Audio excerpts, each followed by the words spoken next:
talk about the water desal plant and stuff like that too. So, yeah. I got the fire drawing after this. I'm gonna, as soon as I do my deal, because I'm already live on my channel. As soon as I do this, then I'll run back to the shop, do the fire drawing, and then I should be home. So I don't know how many people are going to speak or anything, but they're also talking about the island desal plant as well. So yeah, love it.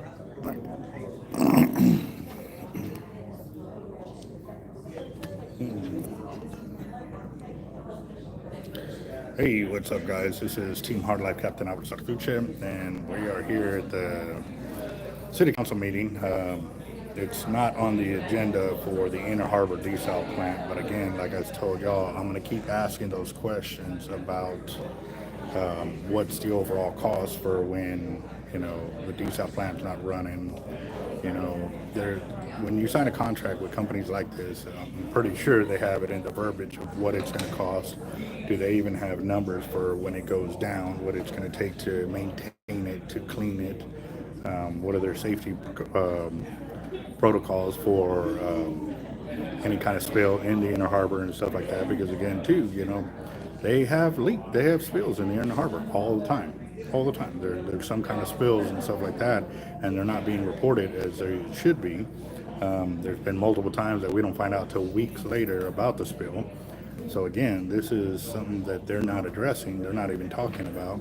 They keep putting the pressure on us and doing the scare tactic of, well, we're going to lose out on this money and this and that. And well, as a business owner myself, I have seen where y'all have seen too, where I buy into a product, and after I spent so much money building it, this and that, come to find out it was all trash.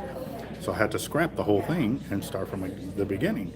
Because if a tool is broken and you keep trying to work with a broken tool, you're just hurting yourself. So for me, them saying that, 100, well, now it's 213 million, 231 million now. It went from 100 million to 200 million now. It's like they are really, they have no idea where the numbers are at. And, it changes from week to week. I'm willing to bet next week will be 300 million. And it's crazy the amount of hemorrhaging of loss of money and just they have no idea what's going on. It's pretty crazy. So I'm here for this. It's already supposed to be started at 5:30 for public comment, and it's 5:31, and they're still not here yet. So, yeah, but I'm gonna go and take my seat as soon as they get back up in here. But yeah, we got a few people in the audience, not too many, but there's a lot more people in the hall talking about this. So let me clean the lens because I can see I'm a little staticky right there. What's up, Steve, John, Leonard, Sammy? Yeah, Sammy, I do know about Sea Magic rods. Very nice rods.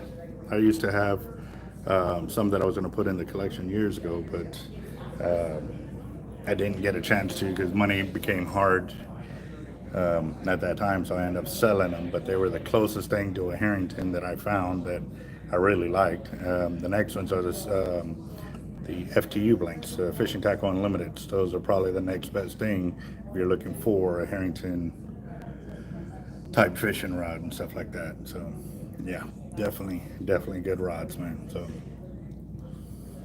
let's see, let me get my other phone so I can see the comments because they pop up for a second and they disappear. But we'll see, man. See, and that's why I really wasn't in a rush to get here. So at the border of Mexico has problem with trash connected to the Pacific Ocean. Yep, that they do. That they do. See, the thing is, it is crazy the amount of waste that is happening with this and stuff like that. So I need to get in my channel. Sorry, forgot what I was doing there for a second.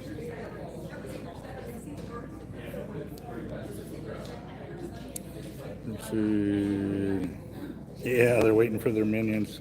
Henry, what's up, boss? How you doing? I have one 10-foot rod that has Sea Magic and fun. Yeah, the guy that was producing them was out of like the Galveston, Houston area. Fished with those probably about 20 years ago. But I only knew about them for a little bit of time because, like I said, I was getting into starting my fishing tackle and stuff like that, and I was buying more fishing rods. But I had bought, I want to say like 20 of them at one time.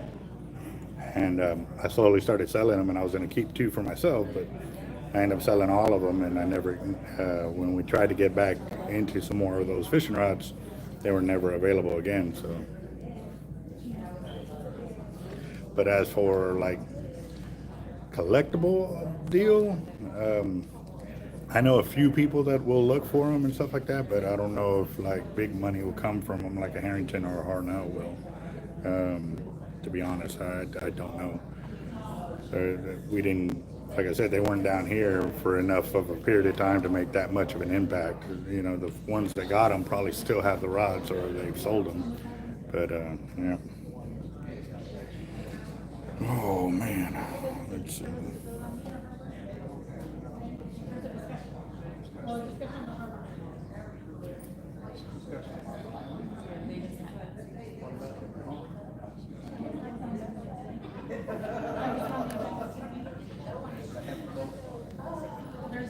There's been a series of the process, but today there wasn't that.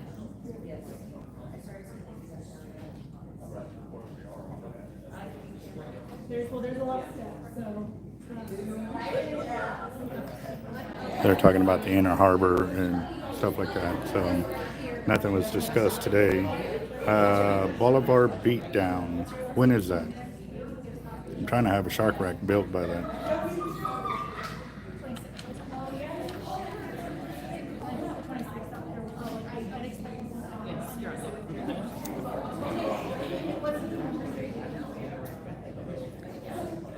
You know what? I'm going to go talk to him real quick about something.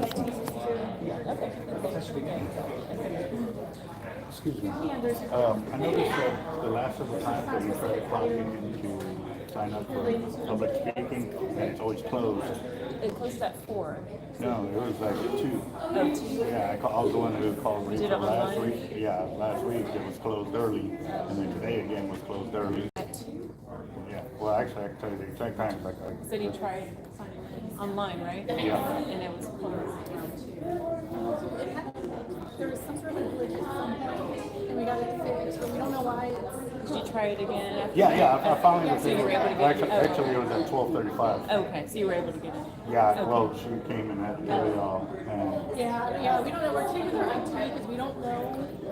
It's not supposed to, it's not set, it's set to, I don't know if you turn off at 4, so we don't know what's happening during the day. Right.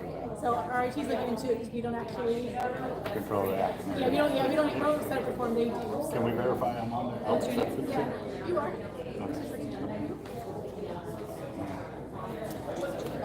Yes. Awesome. Cool. Thank you. All right, so I'm on.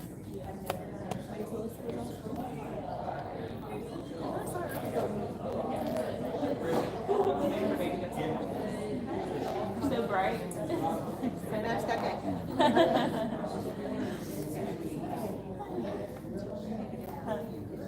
The contract.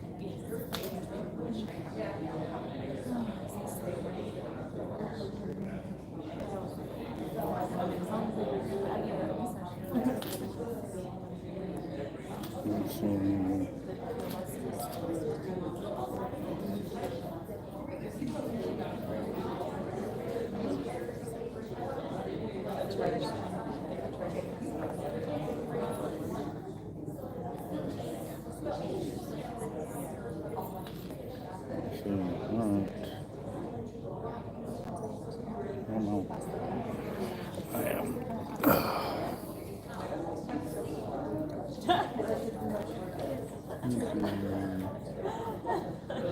Oh yeah, I wanted to show y'all this too.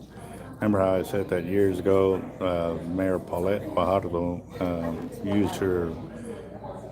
She told us that the desal plant was too expensive at that time, and you know, that she was going to vote against it and this and that. Well, fast forward 5 years, and now she's totally for the desal plant. What has happened? Yep. So that's the mayor of Corpus Christi right there.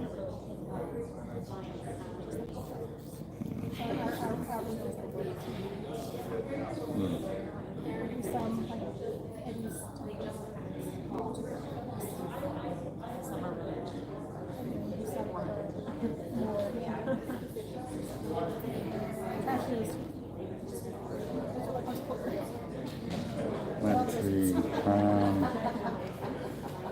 What do we got? Oh, 29th and the 31st of this month. Ooh, let me check my calendar real quick. Oh, it was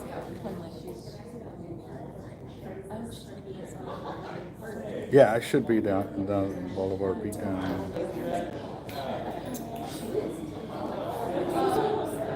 Back to that. Well, not back to that. But like, well, she came over and relatively had a friend do that. She's still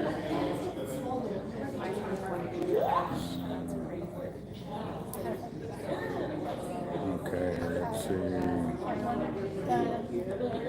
What's up, John? How you doing? Hey, Henry, how was your fishing trip, boss? I didn't bring my tripod, so I got to pick it up like that. I was just making sure I can get everybody on the deal, but we're here waiting. 35:40.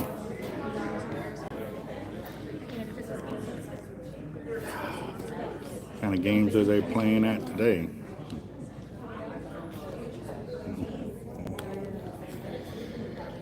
Holy smokes. I'm on Winnie because I don't have my tripod. Otherwise, I'd be standing up. We'll see what's up here. More people are starting to arrive in, which is good. Let's see who they're here for, though. That's the big question. We do have another weight order going out for Causeway as well. So.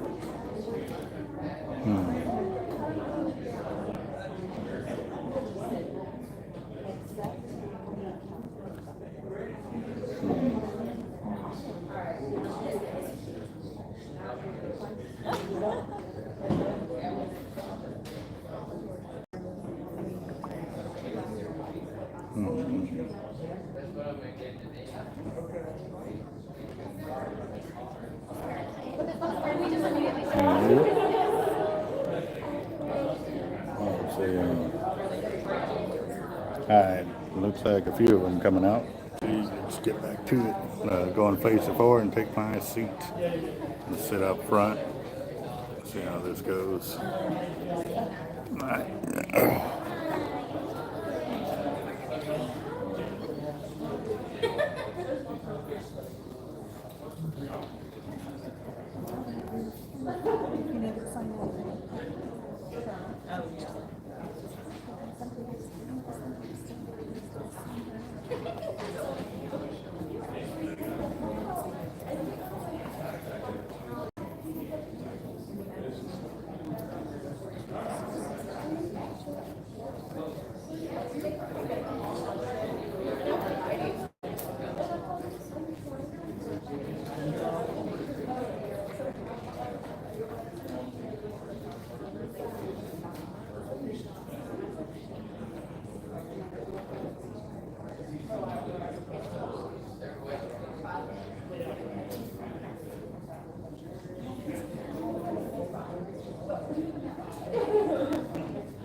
meeting. Councilman Scott. Thank you, Madam Mayor.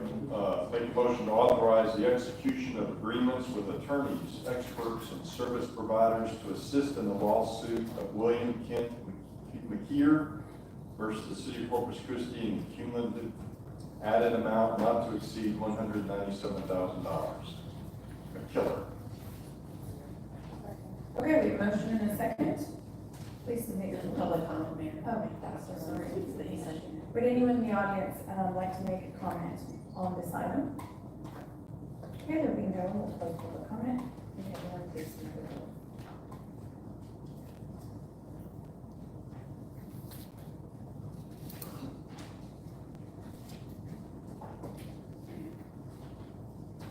Okay, the motion carries, let's see, 6. Three absent people? Yes, ma'am. Okay. Okay, the motion carries. Ma'am, I have another motion. Yes. Mayor, I make a motion to authorize the execution of amendments, agreements, and encumbrances for funds for legal and other professional consulting and expert witness services and associated corporate order, copy, travel, data, and other costs for the lawsuit of Annette Rodriguez, the City of Corpus Christi, et al., in a total amount, added amount of up to $22,719 with the law firm of Royston, Razor, Vickery, and Williams LLP, and other providers of services relevant to said lawsuit. Second. Okay, made a motion, so you're second. Please submit your vote. Comment, sorry. Did you ask for public comment on this issue? No, I did not. Would anyone like to pay public comment on this item? Sorry, I'm still getting used to the public comment on the executive session items. Rachel Caballero, District 1. I'd like to make a request to this council and whoever else is involved that we make our best effort to quit getting involved in lawsuits with city's employees. Maybe we make it a healthier work environment so people that leave and no longer work for the City of Corpus Christi don't continuously sue us. Thank you. Thank you. Would anyone else like to make public comment on this item? Okay, we'll close public comment. Please submit your vote.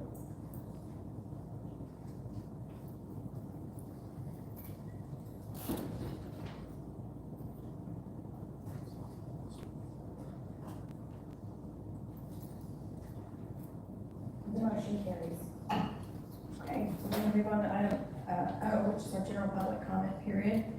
We have a very significant matters concerning taxpayer dollars, making it imperative that we uphold the highest standards of decorum and adherence to our policies. Our core principles of openness, transparency, and inclusiveness guide our actions, and we aim to achieve them while respecting our city council policy, which has been in place for 30 years. Public comment serves as one avenue for communication, but it is not the sole method. You can also reach out to the members of this council by phone, by email, or even by scheduling an in-person appointment.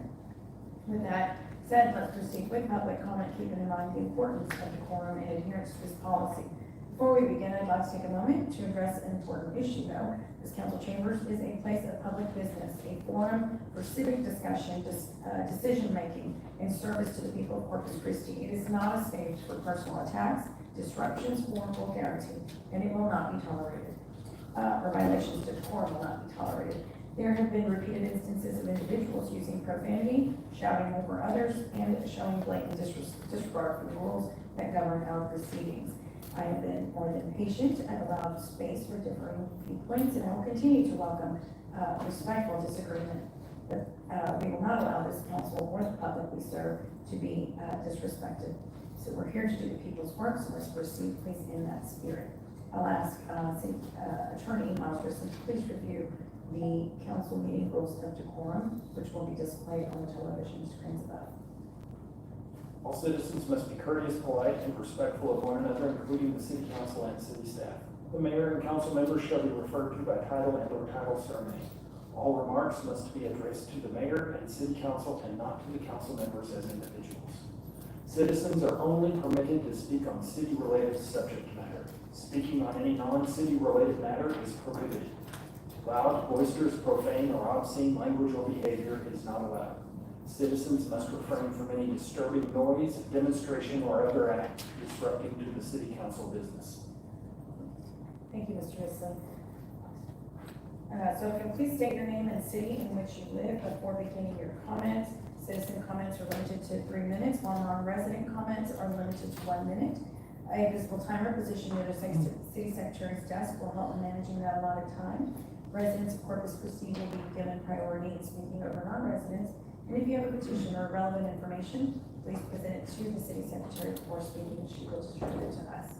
So with that, we'll start. We have 28 individuals, I think 30 actually, individuals who are signing up, or who have signed up, and we'll start with Mr. Stephen Clever. Mr. Stephen Clever. Okay. Patricia Anderson.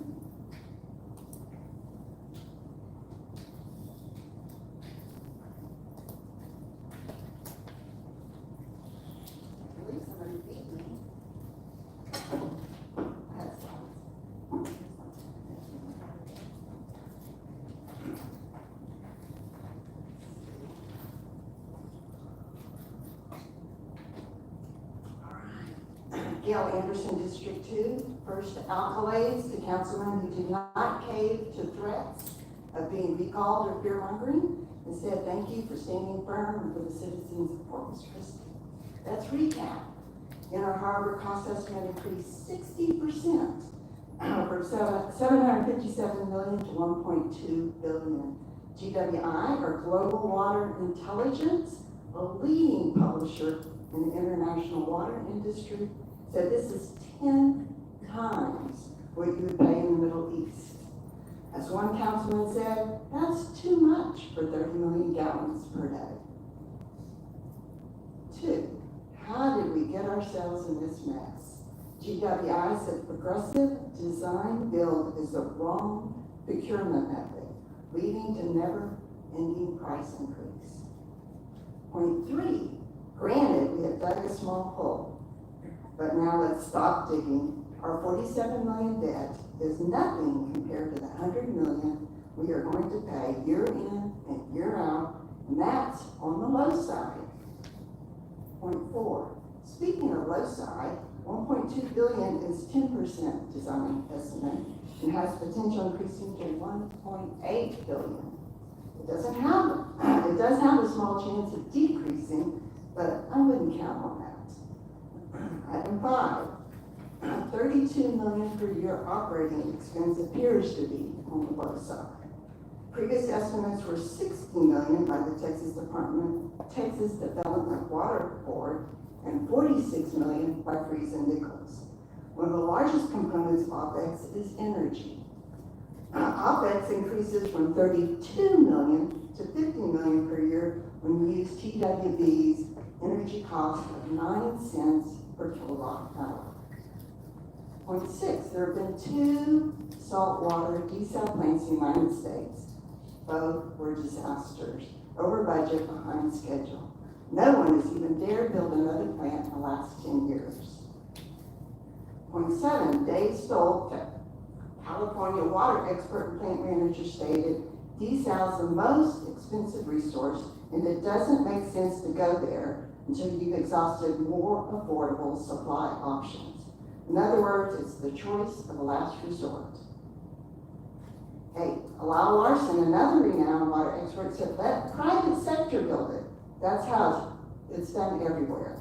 A lot less risk. Finally, let's vote no for Inner Harbor. Yeah, less expensive and faster water sources. Let's get the permits, and thank you for moving forward on Evangeline, and let's do what's best for the Corpus Christi the ratepayers. Thank you. Thank you, Ms. Anderson. Sean Merritt.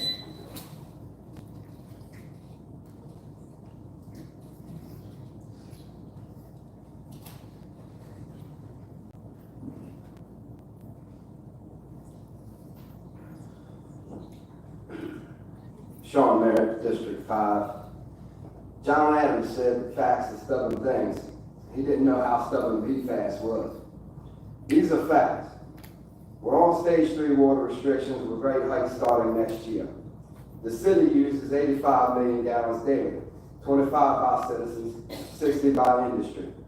Corpus Christi faces a water crisis we can't wait. Now, the city's planned desal plant falls short and dumps PFAS-laden brine into the inner harbor using jet diffusion. That's a pollution time bomb.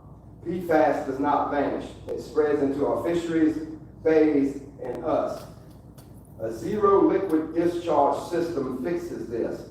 If we intake 70 million gallons daily of Gulf seawater, use reverse osmosis like Carlsbad, remove 99% or greater of PFAS, 30 million gallons of clean water, we can sell it at $125 per 1,000 gallons and bring us in line with San Antonio prices and net 13.7 yearly. Now, how can we afford selling water so cheap? Let me tell you, the leftover 40 million gallons of brine isn't waste. It's a revenue source. Scenario 1, sell all raw brine at 2 cents a gallon, you get $292 million a year. Scenario 2, split it. 20 million gallons raw brine at 2 cents a gallon, $146 million a year. The other 20 million gallons send to evap and crystallization for salt recovery. You get 3,600 tons a day, $40 a ton of salt, that's $52.6 million a year. After salt, 8 to 10 million gallons of super concentrated brine. Now you can sell that at 7 cents a gallon. That'll give you $204 to $255 million a year. Scenario 2 totals $416.3 to $467.3 million annually. Scenario 3, all 40 million gallons goes to salt recovery. That's 7,200 tons a day of salt at $40 a ton, $105.2 million a year. After salt, you'll have 16 to 20 million gallons of super concentrated brine, 7 cents a gallon. That's 408 to $510 million a year. Scenario 3 totals $526.9 to $628.9 million annually. Add in, because we still haven't factored in the 13.7 million of clean, cheap water sales. Subtract 110 million costs. This is your totals net. Scenario 1, 182.7 million a year. Scenario 2, 306.3 to 357.3 million a year. Scenario 3, 416.9 to 518.9 million a year. Salt and brine market projections show 4 to 9% price increases annually. Well, I don't have any more time, but thank you. Thank you, Mr. Merritt. Brad Bartleson. Then we'll have Terry Brooks, Dan McQueen, Susie Saldana, and Nina Vasquez. Afternoon.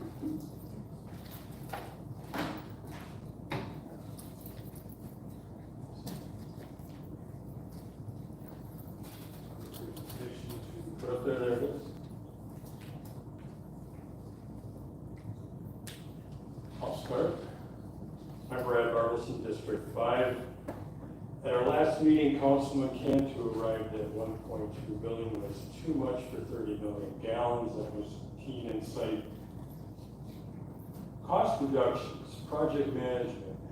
For comparing with Kiewit's Carlsbad project, they're to be expected. 60% of the capacity, replicating a design at a smaller scale, or what we call a learning curve, lower labor rates in Corpus Christi. They mentioned leveraging their Ingleside facility that they didn't have there, negligible piping relative to Carlsbad. These factors put together suggest we should be looking at half of $1.2 billion. Where was the competitive bid analysis? I'll just stay on this slide here just briefly. Again, as we look at opportunities, we need to look at CapEx and OpEx, and Seawater RO still stands highest in those regards. So why has this been our #1 priority? Proceeding within our harbor would result, as you know, in higher debt and lower debt rating. And when we spent $1.2 billion on it, these other projects would have very little stomach to spend more money. So this is an important reason not to proceed. And we have 3 additional projects that I'm aware of that want water, industrial projects. So having one solution and no money left would be a high-risk position. But understanding how we got here is critical to not returning here. Residential demand has not increased, and yet there's been a lot of push on our residents to save. But stress on our water sources and correct management of water sources is really what got us here. We're far above, as you can see from this funding request, well above the rates we should be at for industrial versus our customer base. And our residential base has not increased, yet we're going to go to what, 75% in the future of industrial users? At the height of these expenses, if we proceeded with Inner Harbor, we'd be at the high end of debt obligations. Simply amortizing big money over time brings to mind the saying, rich people ask how much, and poor people ask how much per month. So we're in this predicament because the city overspent our water resources to industry, not due to drought. I've gone through this in quite detail, added the resources, and there's a number of issues, but this graph is very important. It's about when are we running out in management. And I don't have time to go through this, but I'd certainly be willing to show the issues with us. So I'll leave it at that because I've gone too long. Thank you. Okay, thank you, Mr. Carlson. Terry Brooks.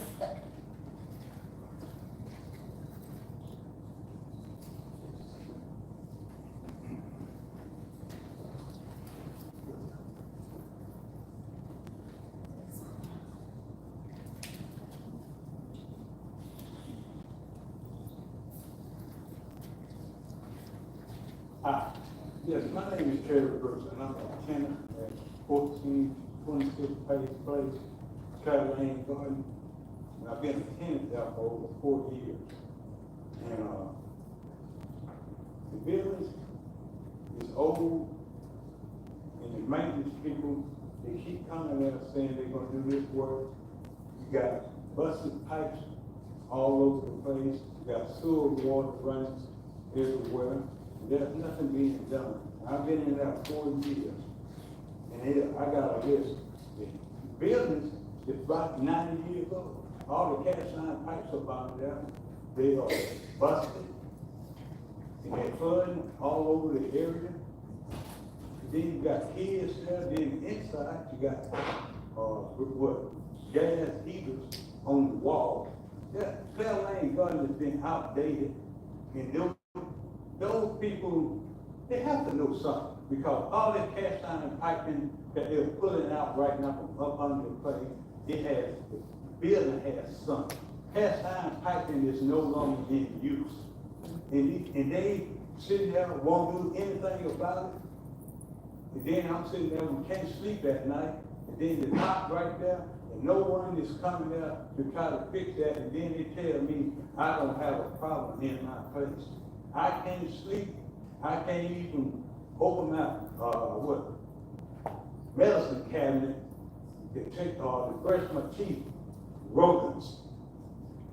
I can't even lay in my bed on. I got spray insect repellent over my face to try to sleep at night. And then they tell me I don't have a problem with that. And then you got sewer water all around, and then you got power lines running down. Every morning I sit on my porch to try to exercise with it. That's a power line, it's faulty. My church members came and took pictures. You see the power line, but that don't show the real problem until you go over there and see it. Channel 6 just did a report across the street on the senior citizen over there in Travel Lane Garden, where they can't even, they got elevators, and they hadn't worked in years and years, and they can't even walk or carry the groceries up the stairs. And then they spend money on a lock system, and they that don't even work. Didn't mention there's nothing to it. And then you have to use your last four of the social security number to get in the building. Most of us are senior citizens or have disabilities. We can't remember our last four. And then they use all that money on that right there, and then they don't come and fix anything in the apartments. Gas leaking everywhere, and wind just blowing in and out, the windows get stuck. It doesn't matter. And now they want to, and then pipes busting everywhere. Mr. Brooks, I did receive your email, I think you sent us an email, and I have my staff, I had told them to, start looking into this, so we'll definitely address. Thank you. Thank you, sir. Mayor, Councilman? Yeah, Peter, can you ask Jennifer Buxton to take a look at this property and see if it is, one of the tax abated properties from the housing authority or any of those things? Maybe we could work out something along those lines. Also, maybe possibly have the gas department do a quick check of it. Or he mentioned gas leaks. Okay. Okay. Do that, yes, sir, thank you. Yeah. Thank you. It's going to the board, so they can, I think they were just doing a tour, the housing. But this was definitely, that we were, and I've already been sent in. Okay. Dan McQueen?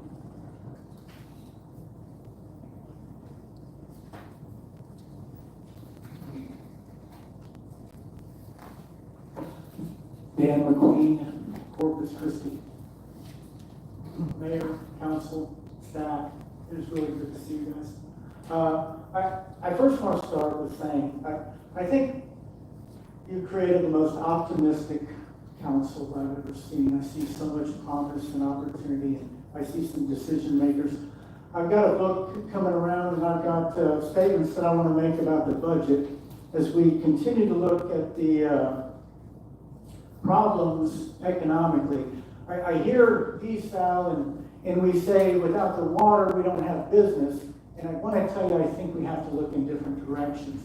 If you look at the history of Corpus Christi, we built the city on World War II, we built it on military training, we built it on the port, we built it on the petrochemical industry, we built it on several aspects.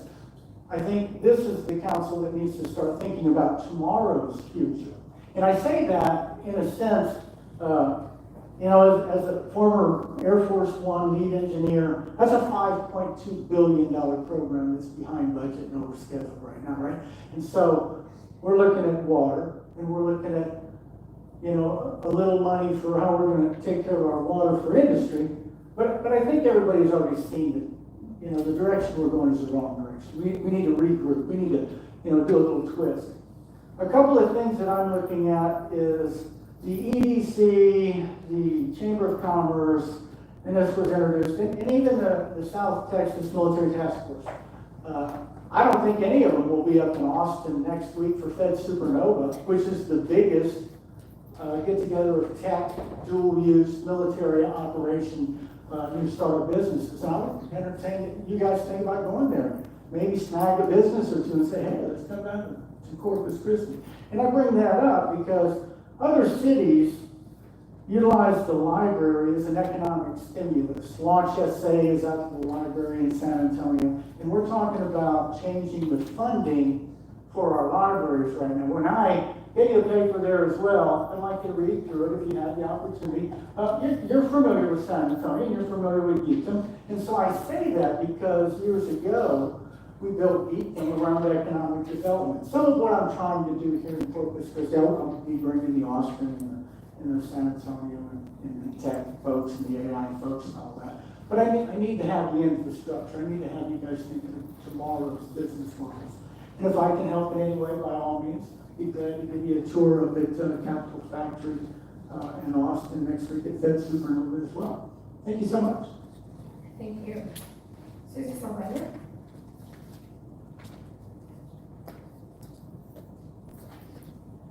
Susie Saldana, Corpus Christi, Texas. I want to remind you, Ocean View Group. You know what?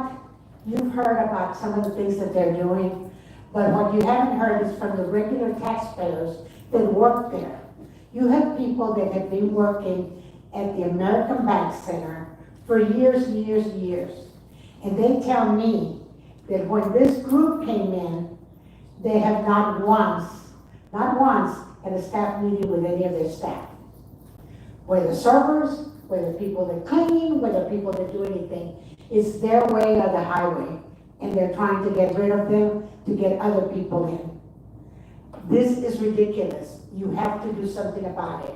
I agree with Councilman Cantu that you should do an audit and you should do something about it. You've got a lot of things going on. Your issues on the water, let me tell you, totally divided that you are. There are people on both sides that need to be taken a look at. If you sit there and you're making political money for your campaigns, you're wrong to be sitting there. If you're making political money or being paid for doing something about water, then you shouldn't be sitting in those chairs. If there's anyone that is happening to, you don't need a recall. You need to resign. You don't need a recall. You need to get some conscience and get out of there. It is ridiculous that sometimes that you bring forward things that are going to hurt the taxpayer, that are going to hurt the citizens of this community, and it's time you get out. It's time that you stop helping your friends and stop thinking about the taxpayers that put you in those chairs with your non-truths. So, think about it. Think about what's happening, because the proof is there, and I will certainly expose it. Thank you. Thank you, Ms. Zavala. Elida Vasquez? Elida Vasquez? Amanda Guerra? Amanda Guerra? Miriam Guerra Ratchley?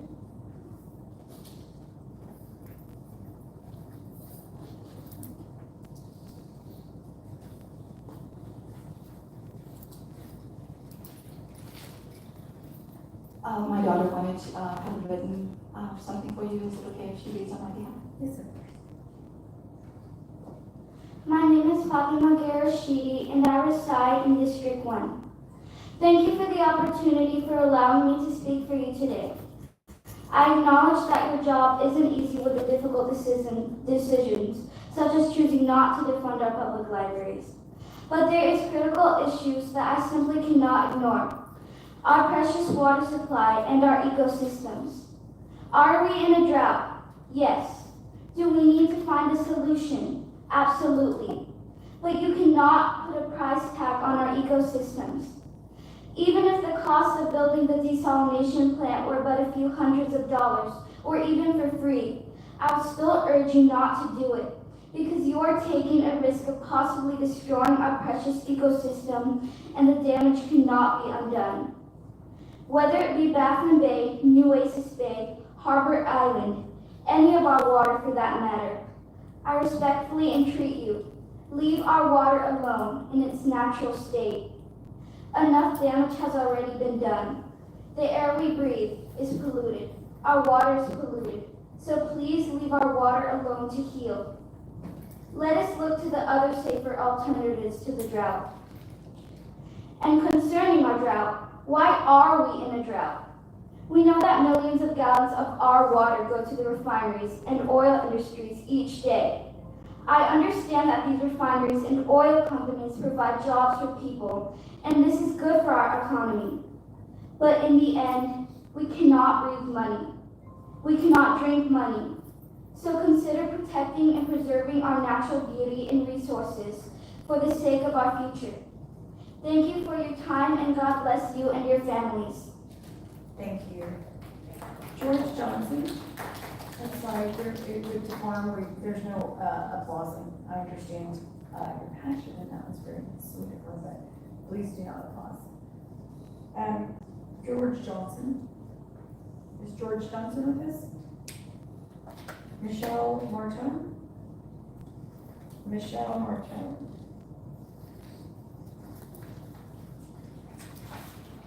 Chris Torres.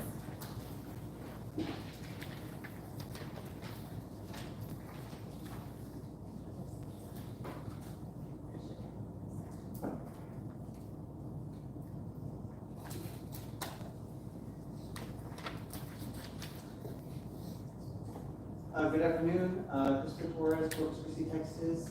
I work locally as a software engineer. Firstly, I just want to compliment City Council, especially Councilman Paxton and Councilman Cantu on their efforts to improve public comment. I really appreciate the time changing to 5:30, allowing people to show up and talk about city related matters.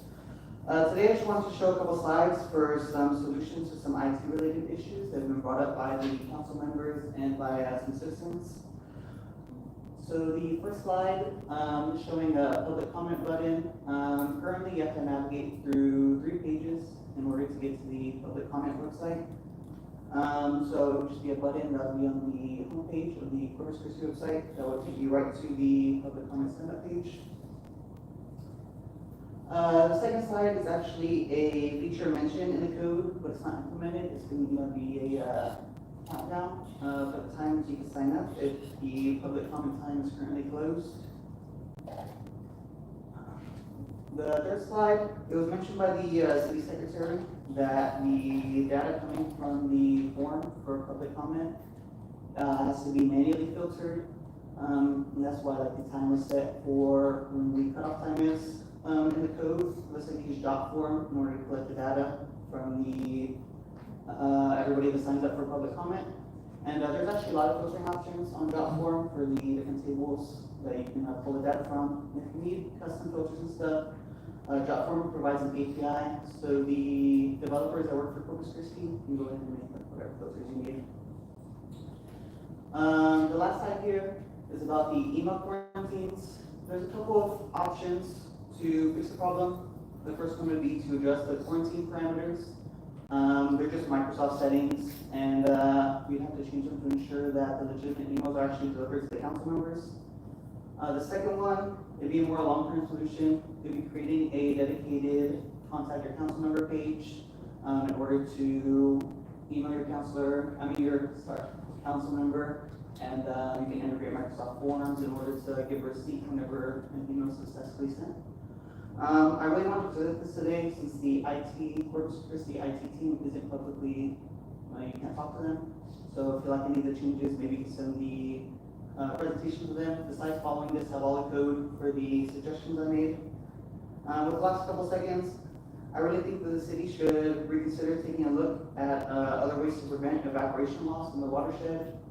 It was reported that we lose about 140 million gallons a day from the watershed. I know there's a couple of different options to prevent that evaporation, but Thank you, Mr. Flores. Tammy Castillo. Councilman Castillo. Peter, is there any way we could put the public comment on the homepage? Because I do get a lot of phone calls. They can't locate it, they have to go to all these different pages and stuff.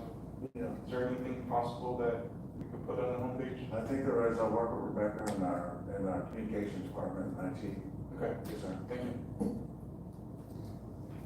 Okay, Tammy Castillo. Brian Bernard. Isabel Reza. Rachel Caballero.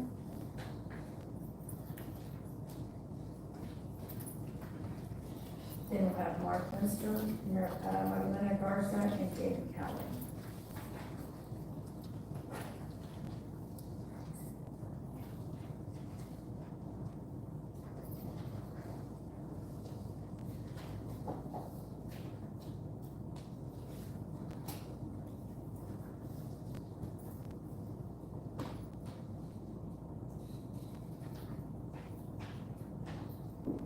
Rachel Caballero, D1. I have handed out a memorandum of understanding, an MOU, between the City of Corpus Christi and the Nueces County Water Control Improvement District Number 3 that was entered into, or maybe it wasn't entered into, I don't have the signed copy, of June 2025. A memorandum of understanding, as you all know, means that this is something that we're going to be looking into and possibly doing.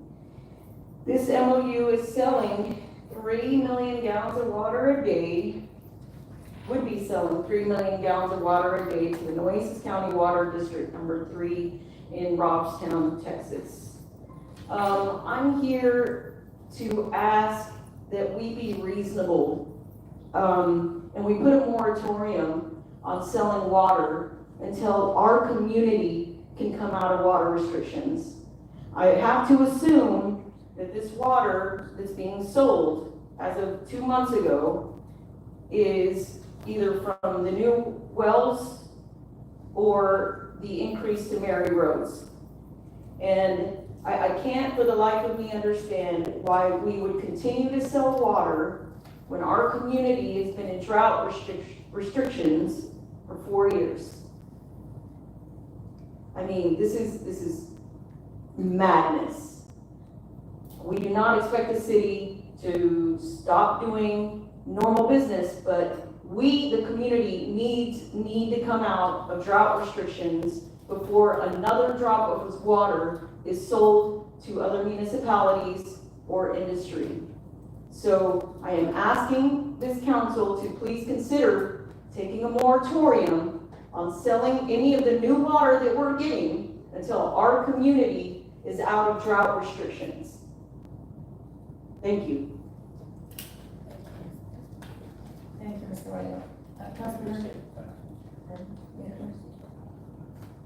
I want to do the statement of fact here with regards to this. This is as a result of the water wells that had a higher TDS than was believed than we originally thought, that was put in the Nueces River.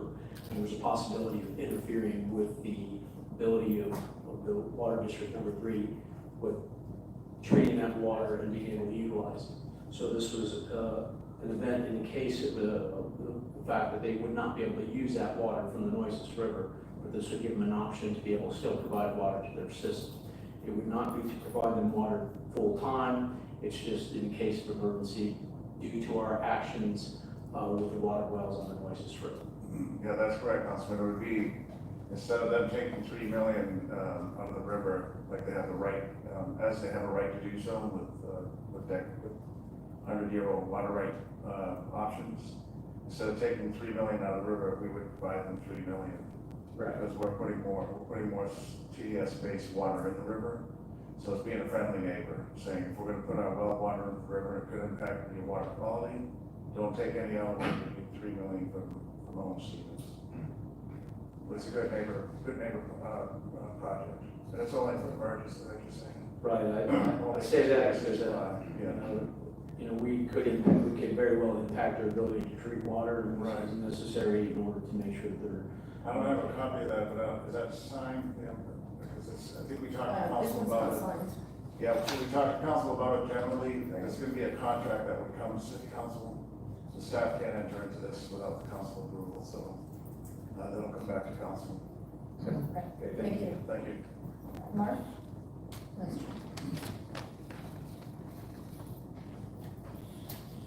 Smart, Mr. Corpus Christi, District 1.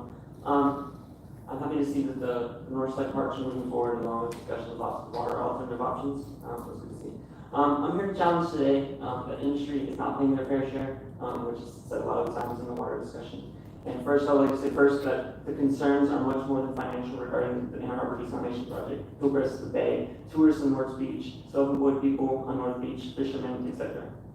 And first, I'd like to say I'm also a tax professional for more than 4 years. I'm certified by the IRS. In the discussion on the 29th, IDAs were brought up regarding how the future $50 million of funding could come in and help subsidize water rates for residents if there's concerns with rising water rates. And with Chenier, Gulf Coast Growth Ventures, and Volcapina, $50 million would be the amount from these 3 companies and their IDAs. And first, when I hear these 3 companies, I think of TCEQ violations from Chenier, the flaring they do, the pollution, and the heavy water usage from Gulf Coast Growth Ventures and Volcapina. And around 2019, there was a lot of news about black dust going out to residents that's impacting their personal property, vehicles, and homes. So $50 million from those 3 companies in 2031. And I know right now that we have around 70 industrial district agreements, and our current revenue is 25 to 30 million. So that makes me question the math of how that adds up. 3 from 50 million and 30 million from 70. And I know that it did increase because there was a change going from 74% to 62% in the industrial district agreements, but that wasn't the full picture because that's only for pre-existing property after their first 4 years. And so the reason why the IDAs are not fair is because their facilities, they have 0% tax rate on the pre-industrial district agreements for their first 4 years. And this is the major asset of these companies, their facilities, their permanent foundations for equipment, their warehouses and office buildings.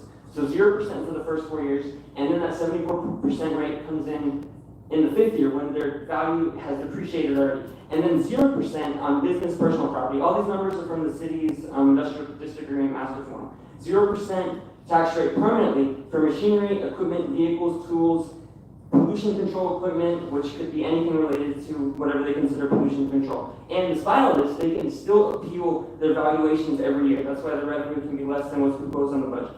And they can change, they can approve these, their agreements can renew. Last September, not everyone on this council was here when they renewed the 15-year agreement. That's also a thing. These are 15-year deals. So, yeah, it's unfair and very part of the picture of our water situation. These are the same companies that use water and put us in this situation, and they get these significant tax rates and deals. And yeah, I just wish the city would be transparent about what we could potentially be receiving without these. So. Thank you, Mr. Minister. Madam Marshall?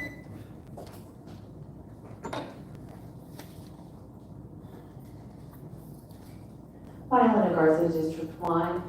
I'm here to talk on 2 different items. The first one is you still have some glaring issues with your public comment. When the mayor does not call for public comment and the secretary has to remind you that is a form of intimidation. You need to call for public comment. You're leaving your butt kind of open for open meeting violations. If you have public comment for the agenda, like you did before, this wasn't an issue because we were allowed to address council before the agenda item. So it's super important that you remember to call for public comment. We changed public comment and you're gonna follow the new rules that you have, and I'm gonna be nitpicky on it. So please, before the agenda item, before motions and everything are made, call for public comment. Put a sticky note somewhere, or you're gonna have me in the back just continuing to pester you on this. Number 2, what are we doing with our libraries? I'm going to tell you what we're doing with our libraries. We're closing them. We're closing them. We're not even allocating hours anywhere else. We knew that Garcia was going to close. There wasn't money in the budget. Peter was able to find some money to extend it to the end of this year. It was going to close. And now we're closing harm. And I know, statement of fact, we're not closing it. We're reducing your hours. Quit lying to the public. We know what's going on. We know about the bad contract agreement that you made in the 80s with CCISD and why we have to basically kick out the taxpayers that paid for the building out of our buildings. You know, I'm getting calls from people who do homeschooling and they don't have anywhere to go now. They're like, we used to go to Hart and now the hours are funny. What's going on? I'm like, well, they're going to close Hart. And even if we had a budget that allocated money for our libraries and we have the money, we have the property, what, we'll maybe see a library in 2 years, 3 years? We don't have the money. And we don't have a plan that's putting libraries and our taxpayers up forward first. What I find funny is that District 4 and District 5 pay the most in property taxes. You guys don't have a library. How is that fair? There is no library out there, and the 2 libraries that are out there that are close enough for those people to use are going away. Your libraries are going away. And there is no plan. We have an advisory board that's more worried about what books are on the shelves and keeping the doors open for the taxpayers. So what are those families supposed to do that depend on those libraries to homeschool their kids?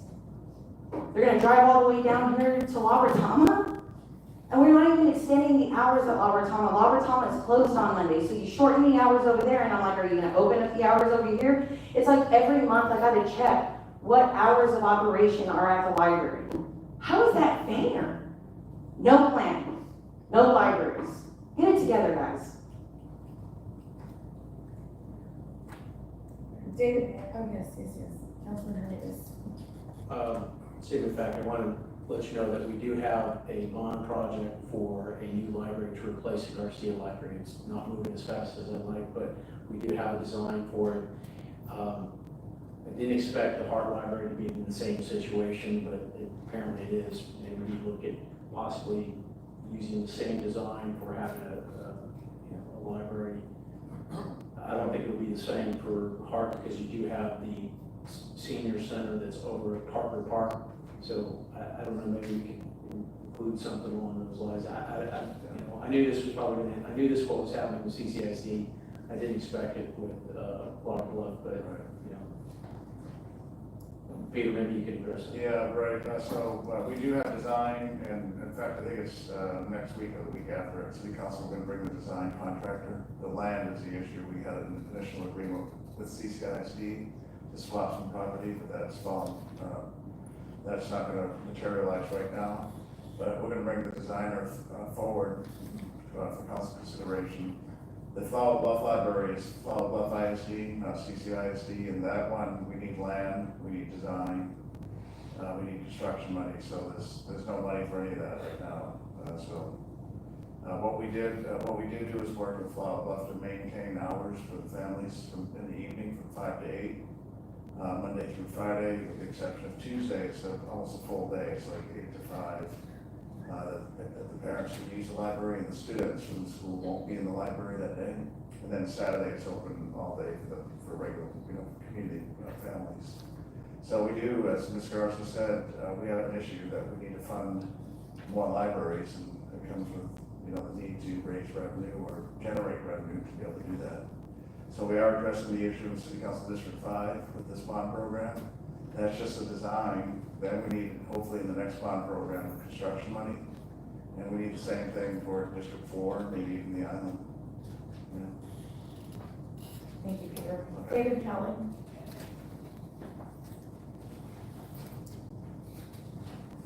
Good afternoon, Mayor, City Council members, staff members. Thank you for all the work you guys did. I know you do a lot. And I frankly hate to be in your spot. But Can you say your name, sir, and city? I wanted to talk about the Sir? desalination plant. Sir, can you say your name and city, please, for the record? David Cowling, C-O-W-L-I-N-G, Corpus Christi, Texas. Thought everybody knew me. But at any rate, I moved in here about 30 years ago with my wife, mid-90s. We were having the same discussion, water, and they were trying to get this pipeline approved going out the Lake Texana. It's a ridiculous thought. But it's now the Mary Rose pipeline, and I'd say at that time, Mary Rose might have been the most disliked lady in the city. And now she's the hero. So I think that's kind of what we're looking at here is we need to be looking to the future just like we were then, and the last 2 or 3 councils we've had have frankly been pretty remarkable, just from an outsider point of view. And I feel like y'all will look ahead, and I do think we need that desalination plant. I think it's a little outrageous, the cost increase. I can kind of see part of the reason for it. It's been 3 years worth of inflation. There's a lot of, who knows what steel and aluminum and copper costs these days, which will be a lot of it in that type of a plant. And I think if we try to work with the contractors or just maybe some other bids, we might be able to reduce that quite a bit, but I hope we don't let that stop this desalination plant. I think it's very important for the future. And yes, there have been other people have had problems, and we'll just have to do it better than the rest have done it. So, thank you. Thank you, Mr. Kelly. Alberto, Alberto, TJ.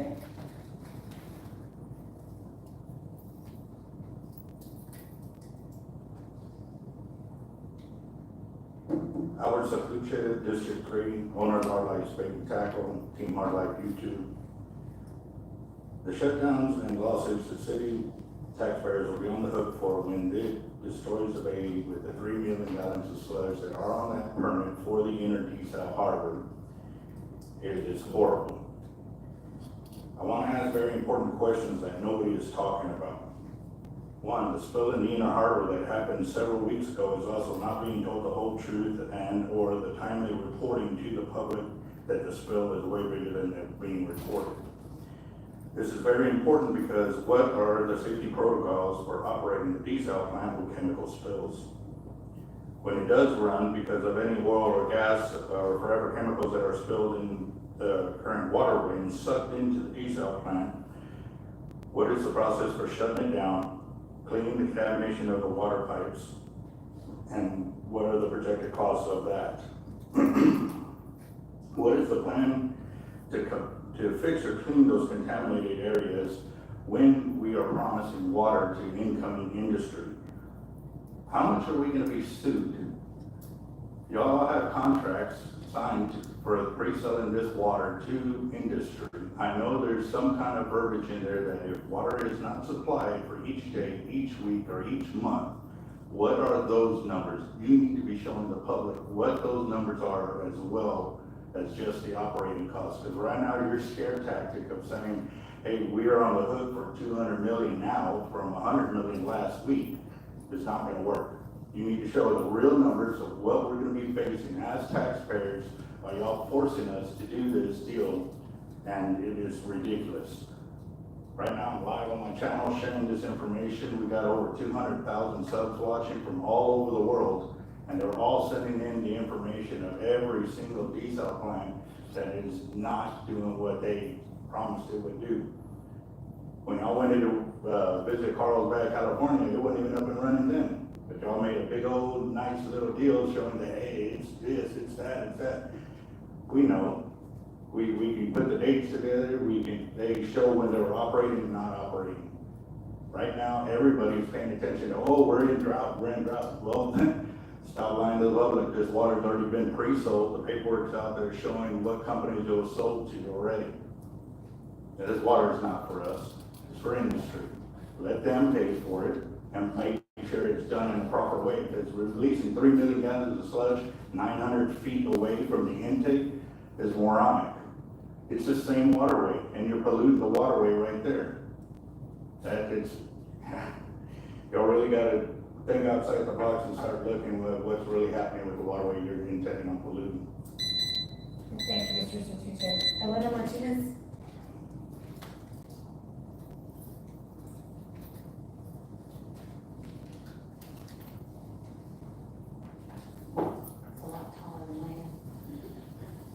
Elena Martinez, Corpus Christi, Texas.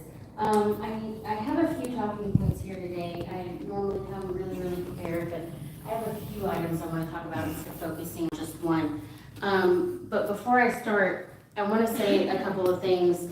Every person on this council has said something at one point that I absolutely disagree with, but also every person. All right, guys, so I'm heading back to the shop now so we can get this started, but glad it didn't take as long as I thought it was going to do. What time is it?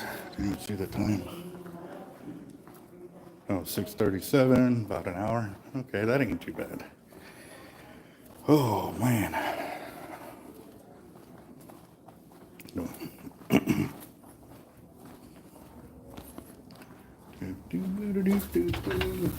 Well, you want to go along for the ride, or should I just start up a new video when that happens? Actually, I'm gonna have to either way because I won't have enough space the way this is done to do the other live stream. So I'm gonna go and cut the video, guys, and I'll see y'all in just a bit so we can do our fire drawing for this afternoon. I'm excited. Ah, yes. Oh man, you can see the look on their faces and I'm asking them those questions. They're just like, oh crap, like it's either they know, they gotta know what those answers are, but they're afraid to put that out in public view because they know then it'll be really retarded. Like, I'm sorry, it's crazy. All right, guys, I'll holler at y'all later.